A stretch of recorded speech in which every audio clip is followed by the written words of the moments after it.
राम पथ बनाया गया था, जो 844 करोड़ का जो बजट आया था पीडब्ल्यूडी की तरफ से, पीडब्ल्यूडी में वो सड़क धंस गई है जमीन के अंदर। ये हालत अगर एक ही बारिश में हो रही है तो आप ये सोचिए, तो धर्म का केंद्र था, ये तो आस्था का केंद्र था। या तो थोड़ा वो डर भी रहा होगा कि भगवान इसका बदला ले लेंगे या इसका सबक कहीं नर्क में स्वर्ग में इन लोगों को मिलेगा, ऐसा ये लोग मानते हैं। तो जो लोग धर्म का डंका बजा रहे थे, आज वो लोगों की आस्था आहत नहीं हो रही, उनकी भावना आहत नहीं हो रही। लेकिन राम मंदिर पर जैसे ही सवाल किए जा रहे थे कि देश की जनता के विकास का पैसा मंदिर पे क्यों लगाया जा रहा है। नमस्कार, मैं ओमदेव। आज हम हैं दिल्ली में, हमारे साथ हैं दीदी निर्देश जी।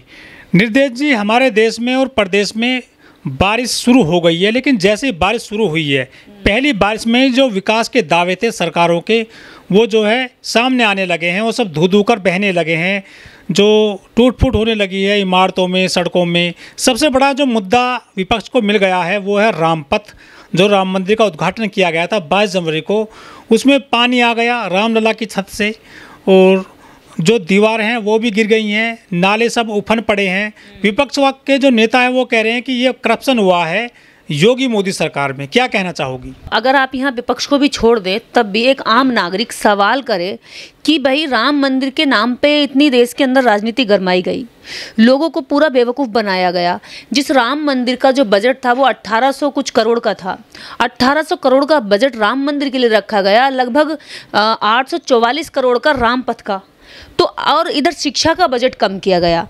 जिस मंदिर के लिए 1800 करोड़ रुपए जनता के टैक्स के पैसे उस मंदिर पे लगा दिए, और जनता से चंदा लिया, अलग दान के रूप में लिया, अलग अलग रूपों में उनसे पैसा लिया, पूरे देश भर से उगाई हुई।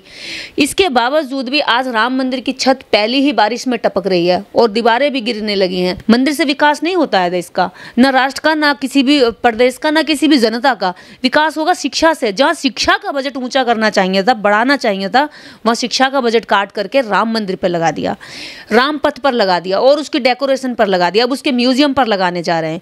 तो ये जो जनता के भावनाओं के साथ खेल करके जनता के पैसे को लूटा है, जनता के टैक्स को लूटा है, जनता की भावनाओं को लूटा है, और साथ ही साथ अपनी राजनीति को भी मजबूत करने की कोशिश की है।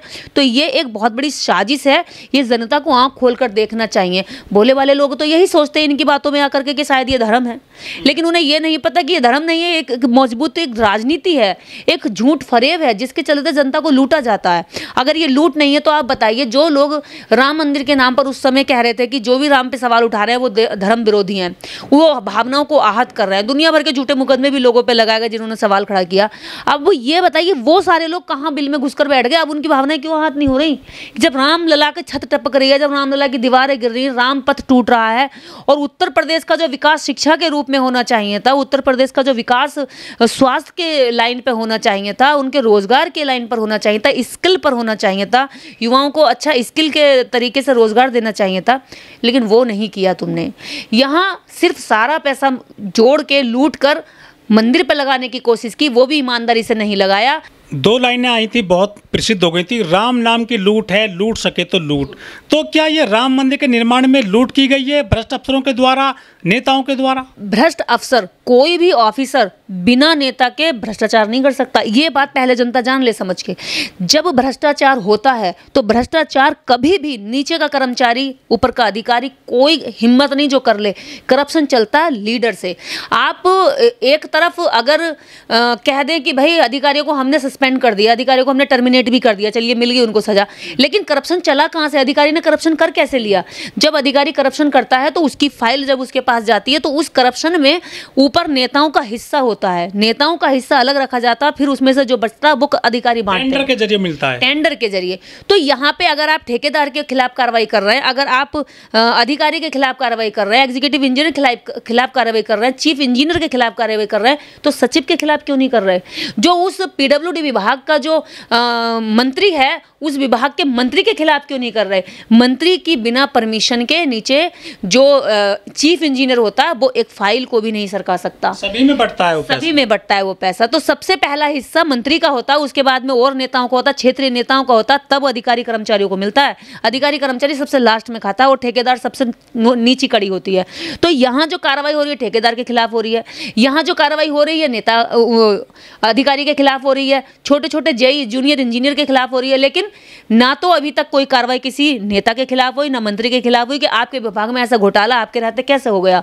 जब तक मंत्री भ्रष्ट नहीं होगा तब तक अधिकारी भ्रष्टाचार कर ही नहीं सकता। लोग सवाल उठा रहे हैं कि ये आनंद फानन में जो है 22 जनवरी को उद्घाटन किया गया था मंदिर का, तो इसलिए जो काम किए गए थे वो काम जो है पूरी मजबूती से नहीं हुए हैं, उसका चेक नहीं किया गया, मटेरियल निरीक्षण नहीं किया गया जो स्पेशलिस्ट होते हैं, इसलिए ये सब जो है डामाडोल हो गया है विकास का कार्य उत्तर प्रदेश में। जल्दीबाजी भी थी, दूसरा ये है कि इससे पहले भी और भी बहुत सारे काम जो देश के अंदर हुए हैं। आप देखेंगे उत्तर प्रदेश में पुल टूट रहे हैं। अभी जो जहाँ हेमा मालिनी मथुरा की सांसद है वहाँ पे पानी की टंकी गिर गई है, जो अभी 2 साल पहले बनी थी। पानी की टंकी गिर गई और उस पानी की टंकी से 2 गरीब लोग मर भी गए हैं।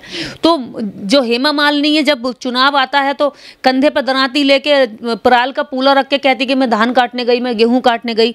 अब वहाँ पर ये घटना हुई है, हेमा मालिनी गायब है, बसंती गायब हो गई है कि बसंती किधर निकल गई। तो ये जो बसंती है जब तो काटने चली जाती हैं, लेकिन जब इनको लगता है कि इनकी जनता को दर्द है, दुख है और जो भ्रष्टाचार है वो नेताओं से शुरू होता है।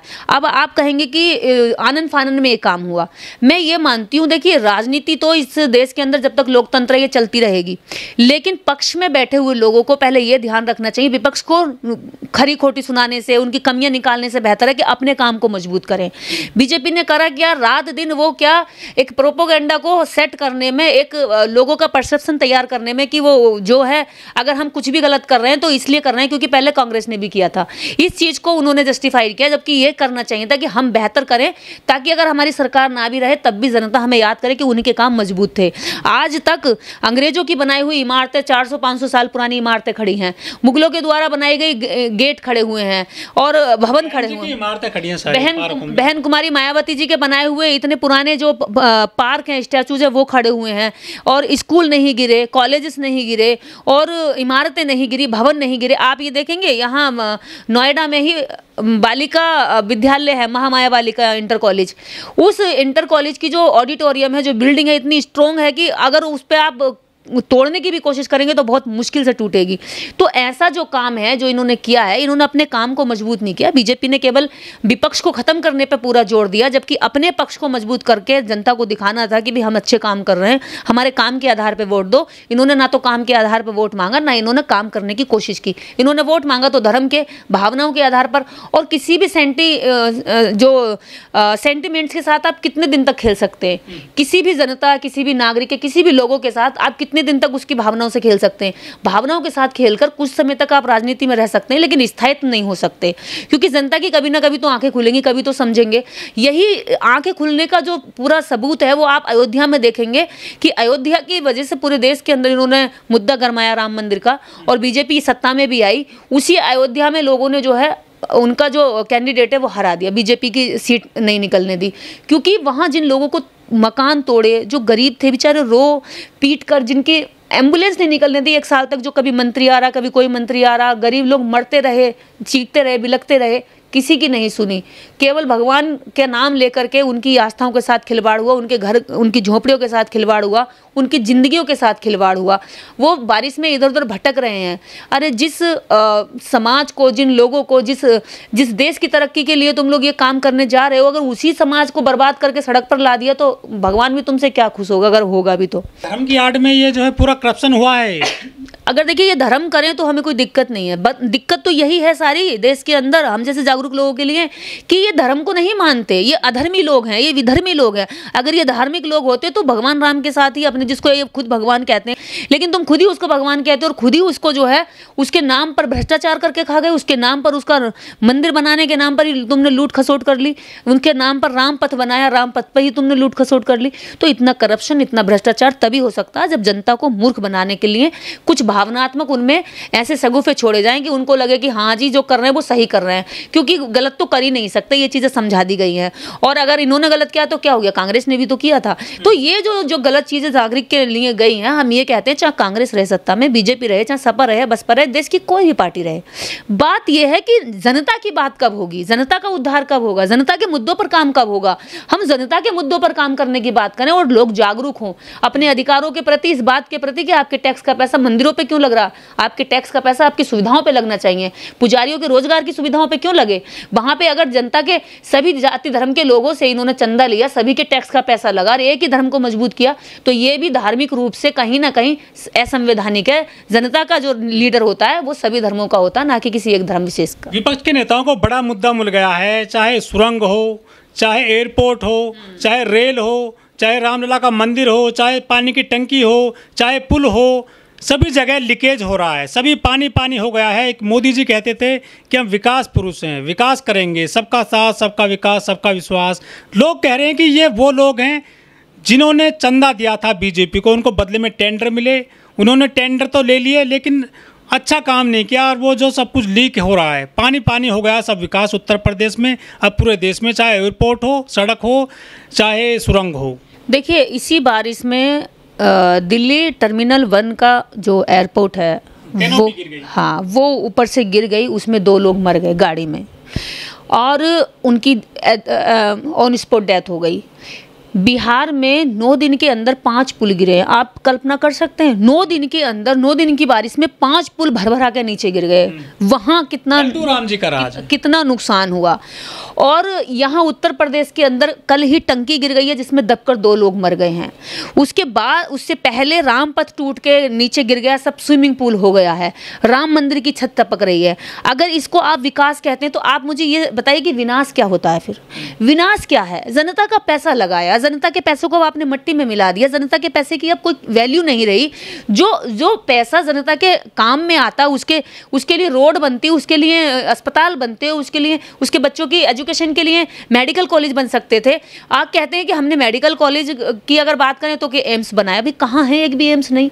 आप देश के अंदर अच्छी शिक्षा व्यवस्था नहीं कर पाए, आप देश के अंदर स्वास्थ्य को अच्छा नहीं कर पाए, चिकित्सा अच्छी नहीं कर पाए। लोग कहाँ आप देखेंगे कितनी सारी वीडियो आती हैं कि लोगों को मरने के बाद एम्बुलेंस नहीं मिलती, ठेले पर रखकर गरीब आदमी अपने बच्चे की, अपनी पत्नी की लाश लेके जा रहा।